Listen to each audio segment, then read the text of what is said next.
হরে কৃষ্ণ সবাইকে। তো আজকে সকাল সকাল মনে হচ্ছিল একটু অনেক দিন হয়ে গেছে আলু পরোটা বানানো হয় নাই, তো আলু পরোটা বানাচ্ছি।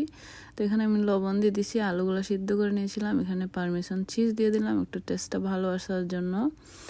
আর পারমেসন চিজটা অনেক স্মেলও ভালো আসে, আমার খুবই ভালো লাগে। এখানে দিয়ে দিলাম হচ্ছে গিয়ে একটু ধনে পাতা, তারপরে কাঁচা লঙ্কা কুচি, তারপর এখানে দিয়ে দিব আমি একটু ভাজা মশলা। তো এটা হচ্ছে জিরা এবং ধনিয়া রোস্টেড। তারপর হচ্ছে গিয়ে আমি এইটাকে গুঁড়ো করে নিয়েছিলাম। তো এখানে দিয়ে দিচ্ছি সরিষার তেল। তারপরে এটাকে আমি ভালো করে মেখে নেব। এখন খুবই গরম হাতে লাগছিল। তারপর এখানে আমি আগে থেকেই আটা এবং ময়দা মিক্স করে হাফ অ্যান্ড হাফ এটা আমি মাখিয়ে রেখেছিলাম। খুব সুন্দর সফট হয়ে গেছে, কিছুক্ষণ রেস্টে ছিল। তো এই দেখো আমি বলগুলো বানিয়ে নিছি। তো এখন আমি একটা একটু করে নেব আর হচ্ছে গিয়ে রুটিটা সুন্দর করে বেলে নেব বড় করে।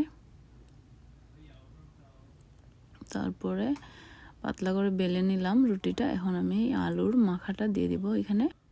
তারপর আমি এখানে রুটিটাকে সুন্দর করে মাঝখানে নিয়ে আসবো ঘুরিয়ে ঘুরিয়ে, আর হচ্ছে গিয়ে মাঝখানে এমনভাবে সিল করে দেব যাতে হচ্ছে গিয়ে আলুটা বের না হয়ে আসে। তো এবার করে উল্টে দিয়ে আমি এখন আবার রুটিটা একটু বড় করে বেলে নেব।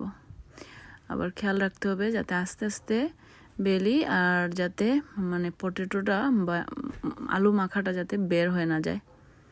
তো এইভাবে আস্তে আস্তে করে একটু বেলতে হবে।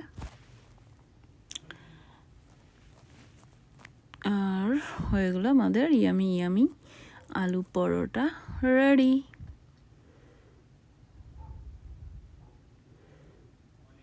তো একটু বড় করে নিয়ে এখন আমি একটা তাওয়াটা আগেই বসিয়ে রাখছিলাম, তো তাওয়াটা গরম হয়ে গেছে। তো এখানে আমি দিয়ে দিচ্ছি একটু বনস্পতি ঘি, যেটাকে ডালডাও বলা হয়। তো এটা দেওয়ার পর হচ্ছে আমি পরোটাটা ভালো করে ভেজে নিচ্ছি। আর দেখো কত সুন্দর একটা কালার আসছে উপরটা একদম মচমচে, আর ভিতরে হচ্ছে গিয়ে আলু মাখা।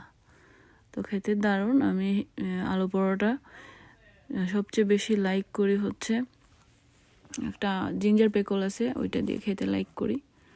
তো এটা অলরেডি ভগবানকে অফার করা হয়ে গেছে, তো এখন আর দেওয়া যাবে না। তো সেই জন্য আমি ভগবানকে দই দিয়ে অফার করতেছি। আর দেখো আমার আলু পরোটাটা কি সুন্দর হয়ে গেছে। তো ভগবানকে অফার করা হয়ে গেছে দই, আর সাথে হচ্ছে ব্লুবেরি আর জল দিয়ে ভগবানকে ভোগ নিবেদন করা হলো। হরে কৃষ্ণ, ইয়ামি ইয়ামি।